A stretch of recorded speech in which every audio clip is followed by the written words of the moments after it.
आयुष्यात एक गोष्ट लक्षात ठेवा, कुठलीही गोष्ट, कुठली लहान असो मोठी असो काही असो, ती प्रत्येक गोष्ट करत असताना बाकी कोणाला दिसो नाही दिसो, समोरच्याला दिसो नाही दिसो, माझ्या मित्राला, माझ्या स्नेहांना, माझ्या घरच्यांना, माझ्या आप्तेष्टांना, माझ्या सेवेकरांना दिसो नाही दिसो, पण माझ्या भगवंताला दिसते हे गोष्ट लक्षात ठेवा.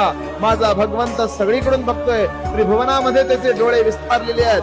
सगळं त्रिभुवन त्याच्या त्रिनेत्रांमध्ये सामावलेलं आहे. तो भगवंत सगळ्या बाजूंनी आपल्यावर लक्ष ठेवून असतो. त्यामुळे तुमच्या चांगल्याचा तो न्याय करेल, वाईटाला शासन करेल, हेही लक्षात ठेवा. त्यामुळे कुणाला फसवू नका.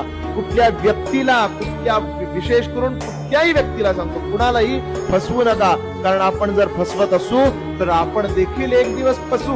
हे स्वामी वाक्य आहे. स्वामी महाराज सगळ्यांकडे नजर ठेवून आहेत. सगळ्यांवर त्यांची नजर आहे.